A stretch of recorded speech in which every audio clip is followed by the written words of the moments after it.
오늘은 여호수아 1장인데요. 7절과 8절 두 절만 우리 다 함께 보겠습니다. 시작. 오직 강하고 극히 담대하여 나의 종 모세가 내게 명령한 그 율법을 다 지켜 행하고 우로나 좌로나 치우치지 말라. 그리하면 어디로 가든지 형통하리니 이 율법책을 내 입에서 떠나지 말게 하며 주야로 그것을 묵상하여 그 안에 기록된 대로 다 지켜 행하라. 그리하면 내 길이 평탄하게 될 것이며 내가 형통하리라. 아멘. 네.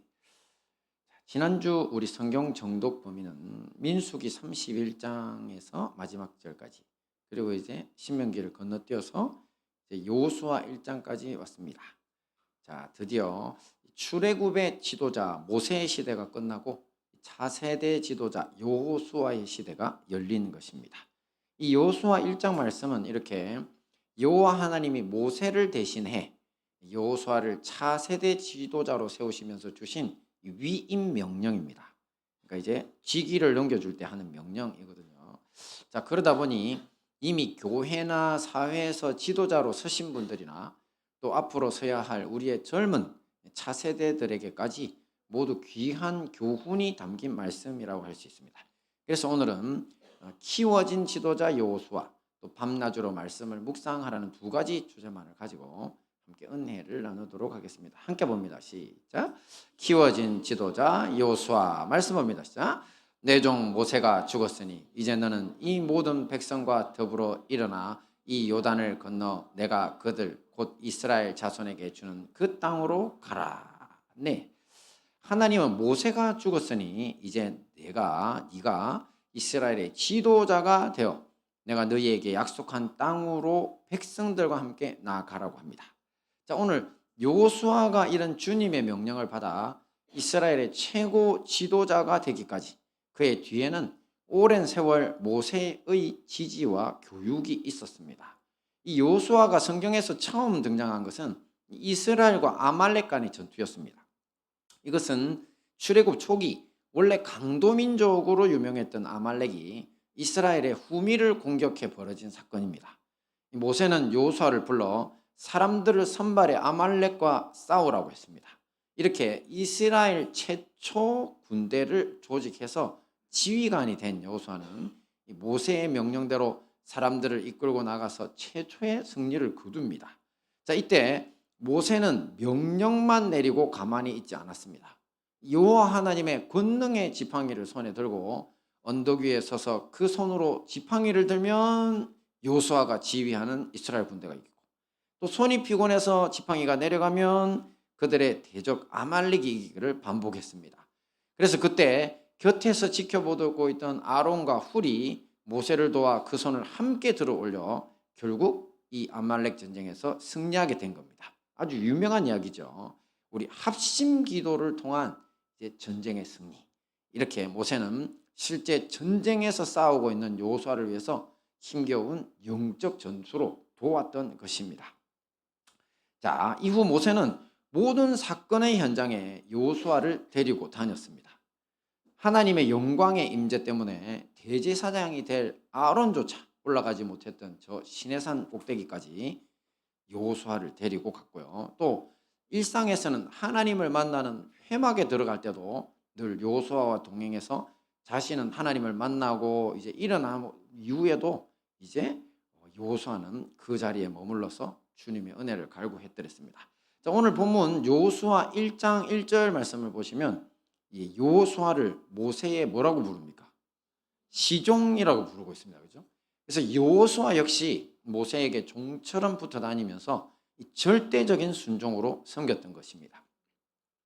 또한 여호수아는 모세가 하나님을 만나고 회막을 떠난 후에도 어떻게 했다고요? 그 자리를 떠나지 않았습니다. 그러니까 하나님의 임재와 은혜 안에 계속 머물고자 노력했던 것이고요. 그리고 이후에 가나안 정탐꾼 12명 중에 일원으로도 참여했습니다. 그때 가데스 바네아 반역 사건을 일으킨 이스라엘 백성들의 살해 위협 앞에서도 담대히 서죠. 그래서 그들에게 가나안 정복의 꿈을 역설했습니다. 자, 이 모든 것들이 다 모세의 가르침과 여호수아의 순종의 결과물이었던 겁니다. 그런데 이렇게 모세를 따르던 여호수아가 모세에게 강력하게 자기의 의견을 피력했던 때가 있습니다. 그때는 이 백성들의 원망과 불평에 지친 모세를 위해서 하나님이 70명의 장로를 네가 아는 자들을 세워라. 그럼 내가 성령을 부어줘서 너의 부담을 줄여주겠다. 이렇게 말씀하셨던 때였거든요. 자, 그런데 이때 모세가 뽑은 70명 중에 딱 2명, 엘닷과 메닷이라고 하는 그 2명의 장로가 모세에게 적대적 행동을 합니다. 모세가 모이라고 하나님의 뜻이니까 이 성령 받을 놀라운 기회를 이제 주는 건데, 근데 모이라고 회막 앞에 모여라고 했는데 그 둘은 자기 텐트에 머물러서 아예 나오질 않습니다. 이게 뭡니까? 반항하는 거죠. 적대적 행동인 거죠. 자, 그럼에도 불구하고 이제 하나님의 성령이 나머지 회막 앞에 모인 68명에게 임하실 때 그 텐트에 머물러 있던 이들에게도 함께 내렸습니다. 자, 그러니까 이들이 텐트에 성령이 임하시면 나타나는 현상 중에 하나가 예언을 하기도 합니다. 근데 그때 강력하게 그냥 예언을 해서 난리가 났던 것 같아요. 그래서 그것을 보고 그 주변에 있던 사람들이 달려와서 이제 보고를 했습니다. 자, 그 소리를 이제 모세도 듣고 그다음 곁에 있던 여호수아가 들었는데, 바로 여호수아가 모세를 향해 가지고 내 주여 금지하소서 이렇게 큰 소리를 칩니다. 왜 금지하라고 말렸을까요? 네, 모세는 그 의도를 알고 있었습니다. 그래서 이렇게 대답해 줍니다. 함께 봅니다. 시작. 네가 나를 위하여 시기하느냐? 여호와께서 그 신을 그 모든 백성에게 주사 다 선지자 되게 하시기를 원하노라. 아멘. 네, 성령님의 별명이 뭡니까? 하나님의 마음이죠. 하나님의 마음, 하나님의 정신이라고 합니다. 자, 그러니 이 엘닷과 메닷이 이렇게 애를 먹이는 것은 하나님을 몰라서 그런 거다. 그러니까 그들뿐 아니라 하나님의 성령이 모든 백성에게도 다 임하시면 어떻게 돼요? 하나님의 마음을 알게 된다는 거죠. 그러니까 나는 그 걔네 둘뿐만 아니라 이스라엘 백성들 전체가 다 성령 받고 하나님 마음을 아는 선지자 되기를 원한다. 이렇게 이야기했습니다. 자, 요수아가 그때까지만 해도 어떤 생각을 가졌기에 모세를 멈추라고 했는지 이제 우리가 알 수 있는 거죠. 왜냐하면 성령의 임하심이 하나님의 영적 권능이나 또 지도자로서의 권위의 자격 정도로만 생각을 하고 있었던 겁니다. 그러니 여호수아는 모세를 통해서 그게 아니라 성령의 임하심은 하나님의 마음이 임하시는 거구나. 그래서 이제 오히려 모세를 적대하던 사람들도 모세의 편이 될 수 있겠다. 큰 깨달음을 얻는 순간이었을 것입니다. 이렇게 최고의 스승 모세에게 배운 후에 최고 지도자의 자리를 물려받은 여호수아에게 이번에는 하나님이 직접 격려의 말씀을 주십니다. 함께 봅니다. 시작. 네 평생에 너를 능히 대적할 자가 없으리니 내가 모세와 함께 있었던 것 같이 너와 함께 있을 것임이니라. 내가 너를 떠나지 아니하며 버리지 아니하리니 강하고 담대하라. 아멘. 여러분, 모세가 어떤 사람입니까? 모세가 어떤 일을 해냈습니까? 모세 별명이 있는데요. 뭐냐면 전무후무입니다. 전무후무. 앞에도 없고 뒤에도 없다. 그러니까 모세 전에 모세 없고 모세 후에 모세 없다. 성경에서 이제 기록한 별명입니다. 전무후무. 그만큼 한 인간으로서 이 인생의 역사상 최고 위대한 지도자였다는 것입니다. 그런 모세의 모든 성취는 다름 아닌 여호와 하나님이 함께 하셨기 때문인데, 이제 여호수아에게도 그런 함께 하심을 하나님이 약속하신 것입니다.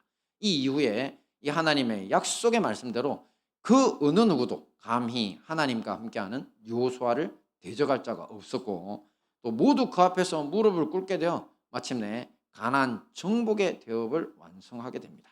자, 우리 교회 역시 마찬가지입니다. 우리도 차세대 지도자들을 키워야 합니다. 이 믿음의 선배들이 모세처럼 기도하고 삶을 통해 마땅히 가야 될 길을 가르쳐 줘야 하고요. 또 가정에서나 교회에서나 늘 기도하는 부모님, 또 기도하는 선생님, 기도하는 교회 어른들이 되고요. 또 하나님의 마음으로 사람들을 섬기고 봉사하고 주님께 순종해서 하나님이 함께 하시는 사람의 모습, 그 성취를 보여줘야 한다는 것입니다. 그리고 차세대들 역시 마찬가지입니다. 이런 믿음의 선배들의 모습에서 여호수아처럼 배우고 또 기도와 순종으로 실천해서 하나님이 함께 하시는 능력이 사람이 되기에 힘써야 할 것입니다. 자, 마지막 주제입니다. 함께 봅니다. 시작. 밤낮으로 말씀을 묵상하라. 네, 이제 여호와 하나님은 최고 지도자로서 여호수아가 가나안 정복 전쟁이라는 대업을 완성하기 위해서 모세도 그것을 못하고 마치고 그냥 천국 부르셨잖아요. 대업이죠. 자, 근데 이것을 실천해야 될 이걸 위해서 실천해야 될 구체적 지침을 주시는데요. 함께 봅니다. 시작. 오직 강하고 극히 담대하여 나의 종 모세가 네게 명령한 그 율법을 다 지켜 행하고 우로나 좌로나 치우치지 말라. 그리하면 어디로 가든지 형통하리니 이 율법책을 내 입에서 떠나지 말게 하며 주야로 그것을 묵상하여 그 안에 기록된 대로 다 지켜 행하라. 그리하면 내 길이 평탄하게 될 것이며 네가 형통하리라. 아멘. 그렇습니다. 주님의 말씀의 핵심은 그냥 모세가 명령한 율법을 다 지켜 행하고 그 명령에서 벗어나지 말라. 이게 답니다. 자, 이건 좀 이상하죠. 전쟁의 승리를 위한 구체적 지침이라면 사실은 야, 전쟁을 앞두고 있으니까 군비를 확충해라. 돈을 모아가지고 저 칼이며 그다음에 저기 활이며 다 만들고 그냥 긁어 모아라. 그리고 군사들 훈련을 좀 더 강도 있게 해라. 또 작전을 잘 짜고 뭐 이런 식으로 해야 될 건데, 그죠? 우리 다 군대 갔다 왔잖아요, 남자들. 뭐 가면은 다 그런 겁니다, 그죠? 자, 그런데 주님은 그게 아니라는 겁니다. 왜 그런가? 오직 그냥 모세를 통해서 네가 배우고 또 죽음의 광야 사막에서 익혔던 앞에 40년 광야는 죽음의 광야죠. 하루에도 뭐 몇십 명, 몇백 명씩 죽어나가는 60만 대군들이 다 죽어야 되니까요. 자, 그런 이제 죽음의 광야. 근데 그곳에서 사람이 떡으로만 사는 것이 아니라 하나님 입에서 나오는 말씀으로 사는 줄을 배웠잖아요. 그죠? 자, 그러니까 이런 것들을 경험을 했기 때문에 결국 이 사람들은 출애굽, 그러니까 노예에서 해방되는 것에서부터 지금까지 자기의 힘으로 살아온 적이 없습니다. 이스라엘 사람들이. 오직 하나님의 구원과 기적으로 먹고 마시면서 여기까지 왔어요. 그러니 그들이 해야 될 것은 뭡니까? 앞으로도 그 하나님의 영광이 머무르는 하나님의 백성으로만 살면 하나님이 먹이시고 입히시고 전쟁도 승리하게 하시겠다는 거죠. 자, 그런데 이것이 쉬운 일일까요? 아닐까요? 하나님의 영광이 머무르는 백성으로 살아가는 것. 쉬운 일일까요? 아닐까요? 인간의 별명이 뭔 줄 압니까, 여러분? 동물 앞에 뭐가 붙는 줄 아세요? 못된 동물? 착한 동물? 망각의 동물이라고 그러죠. 들어보셨죠? 망각. 배은 망덕한다 그러죠. 인간들은 그렇게 잘해줬는데 희한하게 배신을 하거든요. 그래서 인간은 망각의 동물입니다. 자, 우리가 과거 아무리 큰 은혜를 받았다고 해도 우리는 현실의 어려움 또 이 세상의 유혹 앞에서 항상 넘어질 수 있는 지극히 약한 존재라는 사실을 하나님이 알고 계신 겁니다. 왜냐하면 인간들이 약했으니까 자기 앞에서 범죄해서 아담과 하와가 범죄해서 떠나버린 거잖아요. 그죠? 자, 그래서 필요한 것이 뭐다? 바로 이 율법책을 네 입에서 떠나지 말게 하며, 이건 낭송이라 그래요. 계속 읽는 거죠. 입으로 읽는 겁니다. 그리고 주야로 그것을 묵상하여 그것에 기록된 대로 다 지켜 행해라, 그렇게 말씀하셨죠. 자, 오늘날 우리로 치면 그냥 항상 성경 말씀 읽고 또 설교 말씀 듣고 그 말씀 묵상하고 암송하고 삶에 실천하기 힘쓰라는 겁니다. 자, 그런데 이런 것이 과연 우리가 망각의 동물인 우리를 좀 그거 유지시킬 능력이 있을까? 있습니다, 여러분. 효과 있습니다. 자, 제가 자료를 찾아보니까 현대에 이르러서 뇌신경학자들의 연구에 의하면요, 아주 뛰어난 시나 또 산문, 그러니까 뭐 소설이든 뭐 아주 위대한 작품들 있잖아요, 그죠? 그런 것들을 이제 낭송하고 암송하면 우리의 정신 체계가 영향을 받아서 바뀌게 된다고 합니다. 왜냐하면 인간이 낭송과 암송을 할 때는 그냥 앵무새처럼 따라하는 것이 아니라 그 작품에 담긴 위대한 작가의 또 위대한 정신 패턴까지를 모방하는 시스템을 가졌기 때문이라는 겁니다. 그래서 여기서 정신 패턴이라는 게 무슨 이야기냐면 우리가 어떤 사고방식 있잖아요. 뭐 예를 들어 여러분들이 돈이 최고다 이러면은 누구의 사고방식입니까? 마귀의 사고방식입니다. 우리 성경에서는 뭐라고 하십니까? 돈을 사랑함이 일만 악의 근원이 된다 그랬어요. 그렇죠? 일만 악은 누구로부터 나오는데? 마귀로부터 나오니까. 그러니까 돈이 최고다라는 건요, 마귀의 정신체계입니다. 그거는. 그러니까 이런 정신체계를 만약에 위대하지 않은 잡서라든지 온갖 뭐 요즘 그냥 돈만 버는 이야기만 이제 차고 넘치는데 그런 것만 보고 있으면요. 내 정신 체계가 일만 악의 근원인 돈만 사랑하는 사람 됩니다. 그죠? 근데 위대한 정신이 그거 설교 말 금방 말씀드린 것처럼 돈을 사랑함이 뭐가 된다고요? 일만 악의 근원이 된다는 그 말씀을 읽고 낭송하고 암송하다 보면요. 그렇구나. 돈을 사랑하는 게 아니라 돈의 주인이 되는 법을 배우게 되는 겁니다. 할렐루야. 돈 사랑하면 돈의 노예 됩니다, 여러분. 마귀 노예. 돈의 주인이 되어야 되겠죠. 자, 어떤지 이런 식으로 그 사람의 사고방식, 표현법, 세상을 바라보는 관점이 이제 그 위대한 시와 위대한 산문들을 통해 가지고 우리한테 이식이 된다는 겁니다. 근데 이러한 능력이 대단한 능력이 모든 우리 인류가 다 누리는 능력이에요. 왜냐하면 이것을 통해서 우리가 말을 배웠고요. 여러분 말하는 짐승 없습니다. 지네들끼리 그냥 먹고 마시고 하는 요 정도에 대해서 뭐 배고프다도 할 수 있겠고 의사표현을 할 수 있겠죠. 하지만 인간의 고차원적 사유를 말로 할 수 있는 그런 짐승은 하나도 없어요. 아무리 좋은 돌고래도 뭐 우리 IQ 많이 떨어지면 돌고래 IQ라고 하는데 그래도 걔들은 아무리 그래도 철학을 만들어내지 못해요. 그죠? 그리고 자기보다 그 이상의 신학적인 것들을 이야기할 수 없잖아요.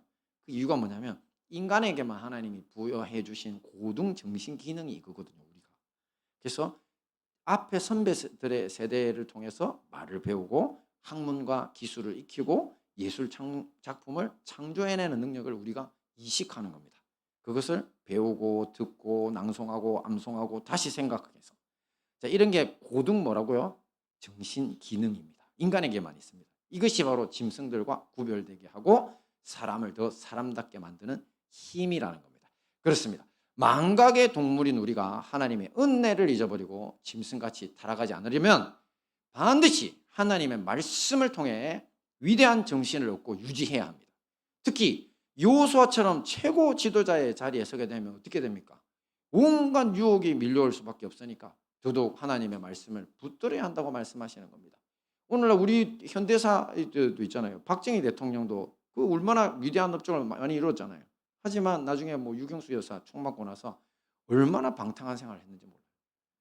마음이 약해져 버리니까.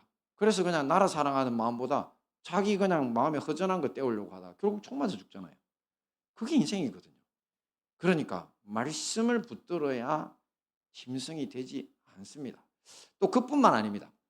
이런 위대한 작품에 대한 낭송과 암송은요. 우리를 더 탁월한 인재로 만들어 줄 수도 있습니다. 특히 오늘날로 치면 제일 화두가 뭡니까? AI 아닌가요? AI죠. Artificial Intelligence. 네, 이게 앞에 뭐 인공지능. 아, 이놈 진짜 골치 아픈 놈이에요. 골치 아파요, 진짜. 되게 도움이 되는 사람한테는 진짜 도움이 되고, 왜냐하면 제일 큰 문제 중에 하나가 뭐냐면 이 AI 때문에 직업 잃은 사람들이 너무나 많거든요. 맞잖아요. 그러니까 자, 우리는 AI 시대를 넘어가야 되는데, 근데 놀랍게 이 말씀을 낭송하고 암송하는 것이 AI 시대의 최고 인재가 되는 비법 중에 하나라는 겁니다. 말도 아닌가 이렇게 생각하나요? 자, 왜 그러냐면요. 단순한 지식과 정보를 우리가 가지고 이때까지 먹고 산 사람들이 생각보다 많습니다.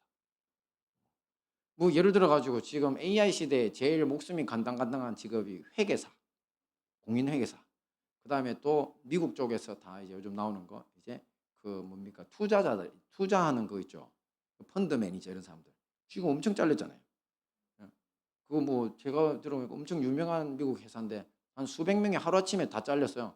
그리고 한 세 명인가 네 명이 남아 있었는데 그 세네 명이 엄청 유능해서 그런 줄 알았더니만 그게 아니라 AI 보조해 줄 사람이 필요하다고 남겼다더라고.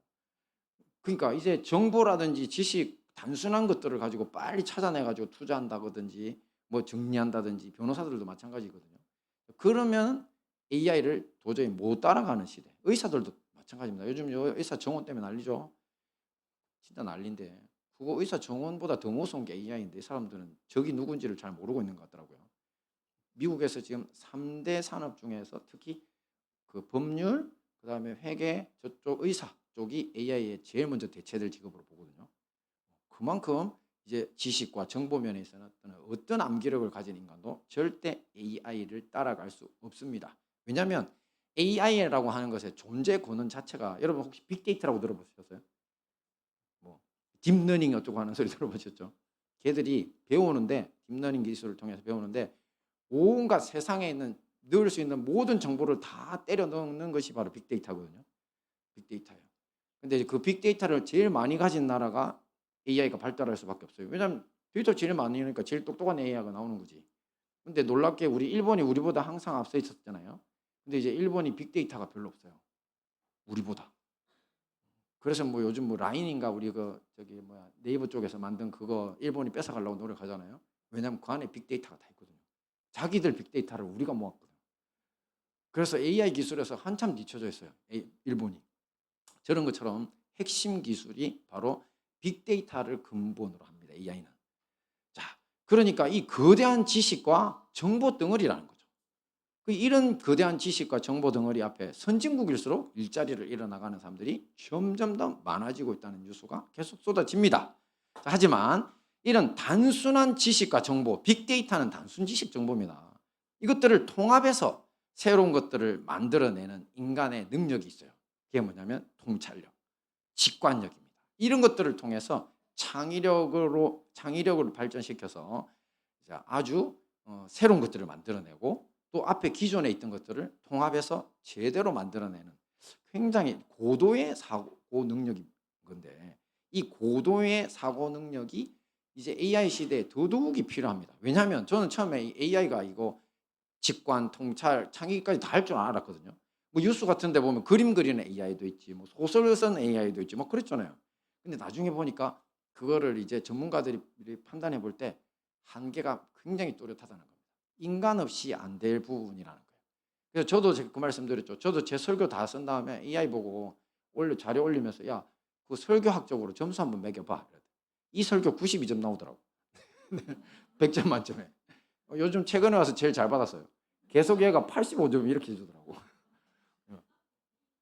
근데 제가 얘를 해보라고 하는 이유가 뭐냐면 얘가 가진 빅데이터 안에서 제 설교에서 강점, 약점을 해줘요. 그래서 제가 들어보고 그런데 너 이거 놓쳤어. 네가 이렇게 주장했지만 이거 놓쳤어. 제가 반문을 했거든요. 왜냐하면 좀 짜증나니까. 그러면 얘가 항복하고 말씀이 맞습니다 하고 점수 다시 바꿔주고 그래요. 그러니까 그래서 진짜 이게 쓸모가 많은 녀석인데 그런데 해보니까 AI는요 진짜 직관력, 통찰력이 부족해요. 제가 전에 그 말씀도 한번 드렸죠. 은약계 그거를 무게가 몇 킬로 되는지 계산해 달라니까 은약계 뚜껑이 제일 무거운데 그 금으로 돼 있잖아요. 그거를 빼놓고 계산했더라고. 그래서 내가 야 은약계 뚜껑은 시은소라고 불리는 거야. 엄청 무거운 금덩어리인데 얘 빼고 계산하면 돼 이랬더니 죄송합니다. 다시 계산하겠습니다. 그 다음에 또 제가 보니까 야 10개명 돌판이 40kg는 나가지 않아? 근데 왜 그건 뺐대 이러니까 또 죄송합니다 되시면 그래요. 그래서 제가 야 너무 이상해서 너 왜 이러냐 이랬더니만 지는 그냥 언약계라고 하는 있잖아요 상자 금으로 입힌 상자 그것만 일단 받아들이고 그 정보만 해도 되게 무거운 거예요. 그래서 제가 이야기한 것처럼 저는 이제 이 전체를 성경을 통합적으로 알고 있으니까 통찰력에 있어서는 인간의 직관과 통찰은 아직 저희들이 안 됩니다 그러더라고요. 그래서 이제 좀 이따 2030년대 AGI라고 일반 인공지능이라고 인간을 초월하는 AI가 나올 거라 했는데 그럼 그때쯤 되면 되냐 했더니만 지가 볼 때는 안 될 것 같대요. 지금 AI가 볼 때는 이거는 인간의 고유한 기능이기 때문에 어느 정도 흉내내는데도 한계가 있다고 지가 자백을 하더라고. 할렐루야. 자, 그러니까 이제 우리가 이 AI 시대에 그죠? 있어야 될 능력 중에 하나가 뭐냐면 단순 정보 지식이 아니라요. 그걸 통합하고 직관으로 찾아내고 창의적으로 만들어내는 능력이 반드시 있어야 되거든요. 그래서 앞으로 앞으로 수십 년, 수백 년 앞으로 더더욱이 인간과 AI의 협력 모델이 최고의 모델일 수 있다는 겁니다. 그래서 AI는 지식과 정보를 제공하고 인간은 직관력과 통찰력으로 그 지식과 정보를 가공합니다. 그리고 더 나은 결과물, 또 새로운 결과물을 창의적으로 만드는 거죠. 그렇습니다, 여러분. 우리가 매일 낭송하고 암송하고 묵상해야 할 지금까지 이 세상에 존재하고 있는 가장 위대한 작품이 뭡니까? 이 직관, 통찰, 창의력까지 만들어주는 최고의 작품. 말할 것도 없이 바이블, 하나님의 말씀이죠. 함께 봅니다. 시작. 모든 성경은 하나님의 감동으로 된 것으로 교훈과 책망과 바르게 함과 의로 교육하기에 유익하니. 그렇습니다. 여기서 하나님의 감동이란 헬라어 원어로 데오 푸뉴스토스라고 했죠. 데오는 주님이고 푸뉴스토스는 바람도 되고 숨결도 되고 그렇다 그랬죠. 그 호흡도 되고 바로 성령님을 말씀하는 겁니다. 그래서 또 그리고 태초의 생기이기도 하고요. 그래서 하나님의 숨결, 하나님의 생기, 또 하나님의 마음이라고도 했었죠. 그런 하나님의 성령을 일컫는 말인데요. 저 데오 푸뉴스토스로 성경이 지어졌다는 겁니다. 그러니 성경의 저자는 누굽니까? 성령님, 하나님, 성령님. 우리가 매일 성경 말씀을 낭송하고 암송하고 묵상할 때 성경의 저자이신 성령님을 통해 하나님의 정신 패턴이 우리의 것이 됩니다. 그분의 사고방식, 그분의 표현력, 또 그분의 직관과 통찰력, 창의력이 우리의 능력이 된다는 겁니다. 우리가 이렇게 되면 현재에도 또 우리의 자녀들 미래에도 현재와 미래를 선도하는 능력 있는 지도자들이 될 줄을 믿습니다.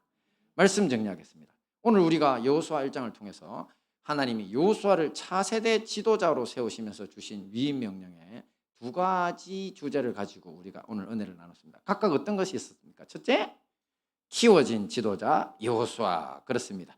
여호수아는 스승인 모세를 통해 배웠고 절대적으로 순종해서 가나안 정복의 대업을 이루는 사람이 됐다고 했죠.